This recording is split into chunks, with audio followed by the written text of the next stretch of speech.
All right, welcome back. One of the questions I got from the last video posting about client onboarding automation using Power Automate was about how do we set this up? What does it look like? And I am going to move further and kind of show how the setup looks like. Prior to that, let me just give a little bit of a background on how we went this route. So prior to this, we used to be on Google. We did everything via Google Form, Google Drive, and Google Email setup. However, some of the limitations of that was that we weren't familiar with how to automate that, right? It used to be we get a notification from our external website showing that somebody had made an inquiry, or we have a phone call from a parent, but there was no centralized place that I could go to and see all of my inquiries, right? It was all via email communication. I had to manually have a spreadsheet that took care of that. But it was just never easy for me to go to one place and see everything inquiry, or go to one place and see how many kids are going through reassessment, right? What stages are they in those reassessments?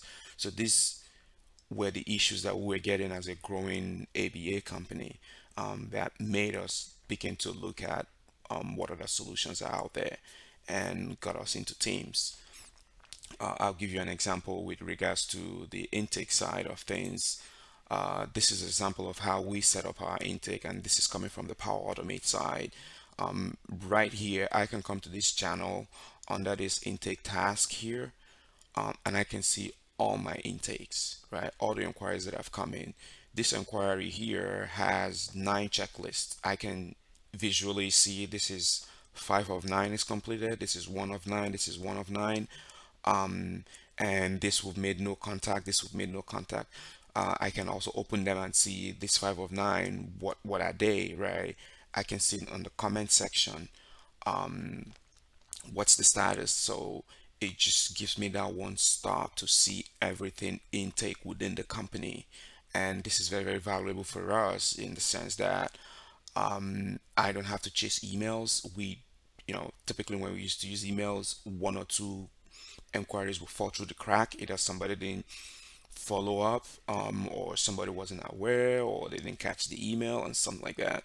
But with this, I have a centralized place, very easy, very easy for the eye, and centralized for me to be able to come in and take a look. As I work in operations, it just makes my life much, much easier. And we've taken that too and moved it to some of the clinical operations stuff, like I mentioned earlier, with, for instance, reassessments. I'm going to show you here. So this is an example of what a reassessment task looks like. For the clinical leads, the clinical director, and even myself from operations, I can come in here and see how many kids are due for reassessment. The way we have this set up is that 90 days to the end of the authorization, this task automatically kicks in. So this task, the Power Automate side of it runs every day. Every day checks, is there any whatever there on the list that is 90 days to end of the auth.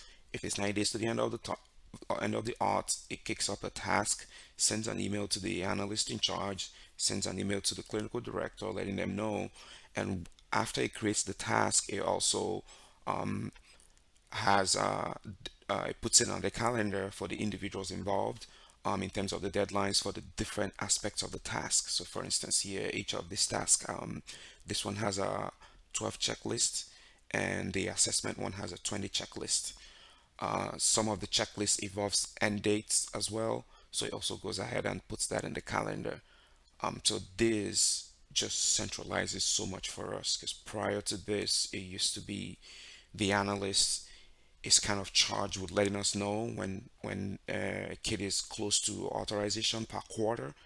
What we found with that was that we were always having things fall through the crack, right? Either the analyst didn't inform us properly, or there was just wasn't enough following up to make sure that we were able to reauthorize that kid before the kid runs out of odds. So with this, it just makes it easier for the clinical leads to be checking on the timelines, getting status on all the individual stuffs that are flowing. It just makes it much easier, and this is automated, so nobody has to manually create any of this task. It just automatically creates itself, and we just use it to status everything that we are doing. So that, in a nutshell, gives a kind of breakdown of how we are using it, and this goes for all every other things that we want to status or have an overview of within the company.